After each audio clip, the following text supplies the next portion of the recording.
everyone, Frank and Darren back again, the Slaughter Lamb Movie Podcast. And Darren, Night of the Demons for Craig Jex. It's been a long time coming. We should have done this a long time ago. Yeah. Craig has recently been ill, and we spoke about that quite openly on the channel. He asked us to do that. He asked us to tell his story. He's had prostate cancer recently, and thankfully he's on the mend. And so, yeah, we couldn't be happier about that. But he wanted to remind everybody to get yourself checked. And because of the really kind of candid email that he sent us telling us about his recent journey, we felt compelled to dedicate an episode to him. So, Craig, this was one of your choices that you gave us. The best and worst of Night of the Demons for you. It's gritty, it's grimy, it's kind of what we want from the 80s. It's not an A horror movie by any stretch of the imagination. It's whatever money they had, they put together, they went out there and they made a decent movie, and it became a classic. Yeah, it's definitely How does that happen? It's definitely a cult classic, but I must admit, having watched this, I kind of wished I hadn't. I wish I'd have kept my memories as they were about it, because I did quite like it when I first saw it back years ago. But I think when you put this aside, things like Return of the Living Dead or even The Blob, it doesn't really hold up as well as some of those. Actually quite slow burn. And given this is based on Halloween, a bunch of teens go and spend the night in a local so-called, haunted funeral parlor or something like that. It doesn't feel like Halloween at all. No. Once you get beyond the opening credits, there's no feels of Halloween at all with this movie. God, man, there's like somebody dying. And, that's the first time I ever saw or actually recognized who Miss Quigley was, because in Return of the Living Dead, she didn't look like herself. Yeah, she looked like she was cleaner. Yeah, she looked completely different in Return of the Living Dead. But, when you see her in other stuff, Chainsaw Hookers, Silent Night, Deadly Night, that kind of stuff, she just changed her look from film to film. But she was like a kind of B-movie scream queen back in the 80s, and still is to a certain extent now, Back to the Halloween feels with this film. Did you get any sense, really, like beyond the opening credits, that this movie was kind of like dripping with sort of Halloween and the atmosphere of a Halloween movie? I don't mean Halloween as in the Halloween franchise, but I just mean a movie that's set on Halloween, like Trick or Treat feels like a Halloween movie. There are other horror films out there as well that really feel like Dark Harvest really feels like Halloween, the David Slade movie that came out a few years ago. But this, once you're in that funeral parlor, once you're in that kind of area, I don't get it at all. It just there's nothing there. It takes a lot than just cobwebs and dark lighting, a few candles. I don't think there's even a pumpkin in this. I don't remember that. Maybe at the start, but I guess if it's really quick. Yeah, it's just used as a kind of backdrop, and that's it, I guess. No leaves, right? It's a very dark movie. It's a very dark movie. I mean, I don't mean tonally. I just mean in aesthetically. It's just all in pitch black all the time, and so it kind of wore me out a little bit. Sort of, trying to watch this, and I've got to admit, the version that I had wasn't the best quality either. Well, maybe that's the way you should have watched it, though. Truthfully, I mean, maybe that's probably some of the charm of it, is to not watch this in HD and 4K. Well, there is a 4K version which I'd really like to get, and maybe kind of get my teeth into this film a little bit more with some of the extras and the commentary and that. But I watched this on iTunes, and it looked fine. It was fine. Yeah. I watched it on one of my shoddy sites. I'm sure you did. Okay, Night of the Demons, best and worst of. Let's get to it, because this is a long time coming. We should have done this a long time ago, but I'm glad we're doing it now. So, your best character. Best character is Sal. He's the ex-boyfriend that we get at the start of the film. I think he comes across as a douchebag, but the guy has a bit of an arc in the film. He does. And I was thinking, hold on, are they going to turn the douchebag boyfriend into the kind of hero of the piece here? And I was getting into the character, you know? He's a dick at the beginning, but not massively so. I mean, he's not like he's suicide in Return of the Living Dead or anything like that. He's just a bit of an insensitive dick at times. But, you know, there are moments there where he comes good and where he's actually been helpful and heroic. And then it all kind of disappears, you know? Yeah. You get false hope with the guy. But I did think he was the more interesting character in the film because you go on a bit of a journey with him. I agree with you. I think there's a bit of chivalry there with him. Like when he got a chance to go with another girl, who was a demon at the time. You know, he went with Angela and also, or could have been with Suzanne. You know, he was just like, oh, not you two. He almost had some loyalty, you know, to people that he was with. Yeah. But I'm glad he picked Sal because I want to pick Roger. Oh, really? I'm going to pick Roger. I found him annoying. I know, but you know what? He was the funny for me. You know, jumping out the window, he was like, F this. And he just jumped out the window himself, went back to save his friend, you know, and I mean, he stood up to Stooge a lot as well, because he was a guy like Roger could only be Stooge's friend. Yeah. You know, it combat him. And it doesn't seem like Roger has a lot of friends, but you know, once he liked you, he probably would try to help you, but then he would run away to save his own skin, but then be like, oh, I should have went back. So, but he kind of reminded me of actually David Kessler. Okay. Because remember when he ran away with Jack, or from Jack? Yes. He stopped and he goes, Jack, and he came back. He did the same thing. Yeah. So I picked Sal and Roger, so I'm glad he picked Sal. Okay. All right, how about your worst character? There's no fool like an old fool. You son of a bitch! Hey, cool. The old man is my worst character in this. Okay. So at the start, I kind of felt for him, but by the end, I was kind of glad his wife sort of knowingly killed him. Because in that final sequence, at the beginning, he's kind of being picked on. Yeah. Towards the end, he's a complete dick. And so I was glad what happened to him. I thought he deserved it. What do you call somebody who's that grumpy? Would you call him a curmudgeon or just like an old mean bastard? Well, he's an old curmudgeon, but I mean, he's particularly nasty towards the end. Yeah. I mean, it's obviously kind of like taken its toll on him. But like at the start, I don't know whether he's kind of like that all the time or whether it's just kind of because of the hassle he gets from people. It's kind of grown, you know what I mean? This grumpiness. But at the start, you kind of feel sorry for him because people have been sort of going out their way to be horrible to him. But then at the end, you realize there's a reason for that. It's because he's a nasty old piece of work. Okay, how about this? What would you do if you had a sibling or if you ever were like Billy? Wouldn't you just grab him and just punch him right in the face?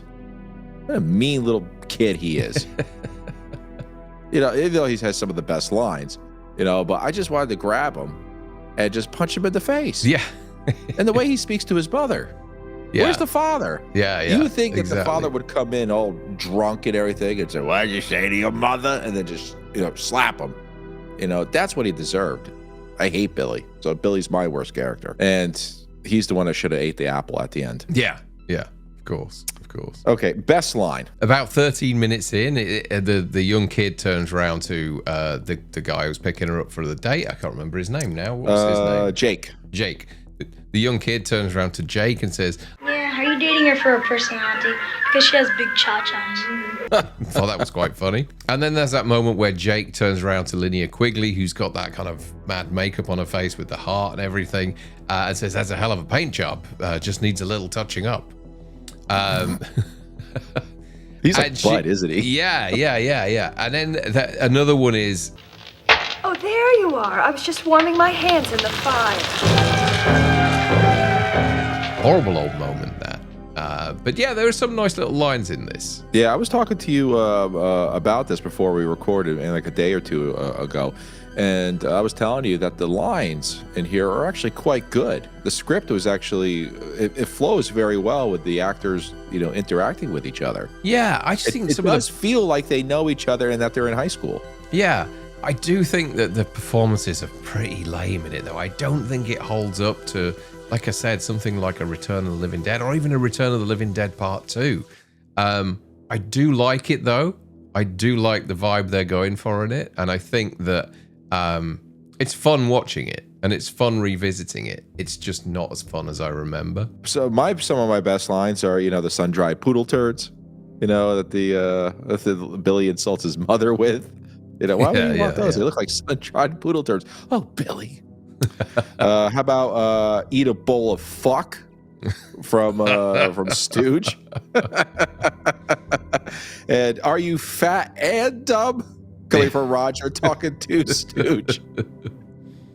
And he's insulting his friend. I think it's some of those lines are funny, especially when they're bickering back and forth. Yeah.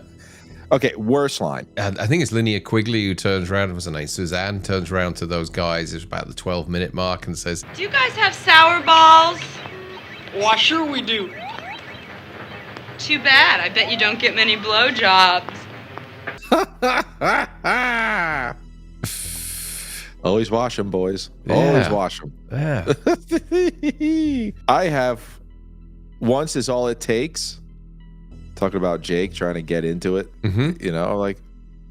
No, it's just because it's once doesn't mean it should happen all the time unless they want to do it. Yeah. So it gave me that assault kind of vibe. Also, it's that's not a bad paint job, but I think it needs a little touching up. And I kind of found that. I thought that was quite funny. That's one of my better lines. Yeah, I mean, it kind of like it made me feel like when somebody's.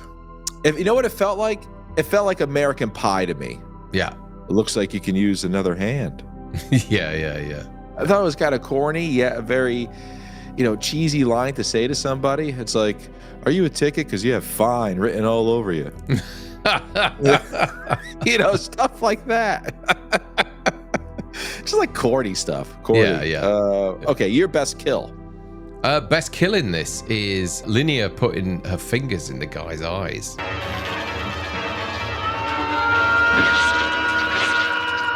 Jake's mine too. Yeah. Pretty nasty sequence.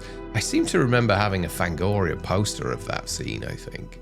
Years and years ago, if I remember rightly. It's a pretty icky moment there. Could you imagine if she just did a little bit more by putting her hands in the fire, then doing it? Ooh. Yeah, that was my best because besides the old man dying, I think that's where they spent most of their money and budget for special effects. Yeah. Because the head did look real. Oh god, yeah. It's a really cool looking sequence. The makeup effects are fantastic. And who was Jake supposed to be? Not Magnum PI, but Miami Vice. He was dressed up like Johnson. Johnson? From Miami Vice. Don Johnson. Oh, Don Johnson. Yeah, he had that 80s. Do you ever have an outfit like that? The suit with the pink. I might have had a few pastel garments in the 80s. How about those zebra pants? Not quite that bad. Okay. But I might have had a few pastel colors in the 80s. Okay. Everybody did. Everybody did. Not me. I know what I was wearing. Well, you were in a cot. That's why. Yeah, I was. Just waiting for my turn, right? Okay, your worst kill. I'm guessing probably Helen thrown out the window onto the car windscreen. Okay. I think. Yeah, because at first I wasn't quite sure what was going on there. But yeah, it's probably that moment. It's sat in the car and the body lands on the top. There's a lot of things being thrown out. Sal, he dies being thrown out or jumping out, and he lands on a spike or something, a piece of fence or something like that, isn't it? Yeah, that's kind of stupid. But for me, it's Max. Max was in the middle of, let's say, passion. And his girlfriend gets her neck broke unconvincingly because they just added the sound of celery being cracked open. Yeah. And when he's screaming, I always wondered how does he die with it's just his arm. You know, the coffin doors being slammed on him. But if you notice, Darren, really, if you listen very closely, he says, "Not yet." Oh, really? And I'm like, because the poor bastard didn't even finish. So poor Max. He goes, "Not yet, Stooge. What are you doing? Not yet, not yet." Maybe Stooge wants to go. Yeah. I know, but just wait. Kill me until I'm done. You know, I don't mind it. She's dead. Yeah. Okay. Best moment. Best moment. I think it's got to be that kind of last sort of 10 minutes with Judy trying to escape and scale the wall, and then kind of all, what is there, like 8 demons or something like that, all of her friends. Yeah, all trying to kind of drag her back. It was a pretty tense moment, and I think probably the best moment in the film, I think for me, it's Angela's dance. Oh, really? Oh, I love the soundtrack.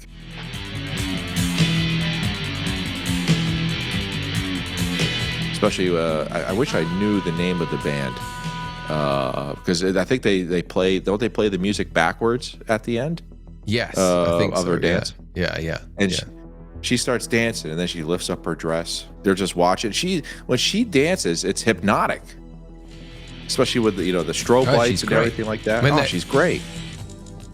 I was watching this on the train on the way into work the other day on my iPad, and there was people around me, and I was like, "Oh, for fuck's sake!" And turning the iPad around a little bit so no one could see what I'm watching. Because out of context, you turn around and you look at that moment, you're like, "Ooh."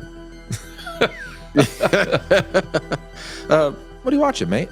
Yeah, I like the accent. It's good. It's good. Yeah, Angela. So I think with Susie, Lena Quigley, when she did her dance, because that was in '85. Yeah. She did Return of the Living Dead. That's right. Her Angela doing, I have to say, this is a more hypnotic dance from Angela with the music and everything. But of course, Quigley's dancing is iconic as well. I think Angela was made for the part. But yeah, that was my favorite moment. I loved it. And then Sal's watching, getting hypnotic. So yeah. All right. That was Night of the Demons. We got that out of our system. So tell me, right, because I can't remember whether I've seen part 2 or not. How does part 2 fare? I can't remember either. I don't think I ever saw it. I know. Isn't there like 4 of them or 3? I think there's 3. Someone was telling us last night that the third one in the UK was released as something like Demon House or something like that. And so that's why I never tried. I think I have seen Night of the Demons 2 because the girl is in it. Night of the Demons 2, the same girl. Angela's back in it. Angela's back. Yeah. Oh, let me just look it up quick. Have I seen it? Yeah. She was at For the Love of Horror, right? Yes. She was. Yeah. I mean, overall, I enjoyed watching it again. Like I say, it's nearly 30. No, it'd be nearly 40 years since I've seen this. 40 years? Well, when did it come out? 88? So 37 years since I've seen it, roughly. Yeah. And I had vague, I remember the Linnea Quigley stuff. I remember the eye scene. I tell you what I really dug. I really dug the opening score. I thought the opening credit sequence was really cool. That was the only bit that made it feel like Halloween to me. I did struggle with the film in terms of pacing, but then the last half hour's pretty fulfilling. I think it's okay. And then particularly that last moment when they kind of trying to get over the wall, I thought was the best moment in the film. But on the whole, I feel a little bit let down by it. And that's why I'm kind of curious to get the 4K version, watch it in the proper environment, and learn a little bit more about it, I think. But as of right now, a little bit underwhelmed with this one. It's a classic for the 80s, isn't it? It's where doesn't In Search of Darkness take its inspiration from Night of the Demons with its logo and everything? Yeah, I think so. Yeah. It looks very similar. Yeah. So, I mean, when people think of 80s horror, do you think they're going to think Night of the Demons right away? No. You start thinking of Elm Street. You start thinking of Jason. You start thinking of maybe Child's Play or Return of the Living Dead or something like that. or some of the Lovecraft things like Reanimator, From Beyond, that type of stuff. But Night of the Demons, it's not one that I mean, some people might do, but it's not one that I automatically think of when somebody says to me 80s horror. Yeah, as a consensus, people, you have to jog memories. Yeah. Like, oh yeah, Night of the Demons, but then it's not on my shelf. You know, and of course you said, you know, you get in the 4K. Terrific poster. I give it that. Yeah. Love the poster. Yeah. Yep. Yeah. So I hope we did it justice for you, Craig, and I'm glad you're okay. And you know, we'll be back with more best of worst stuff. All right. As always, stick to the roads. And the best of luck. We'll see everybody soon. See you guys. Bye-bye.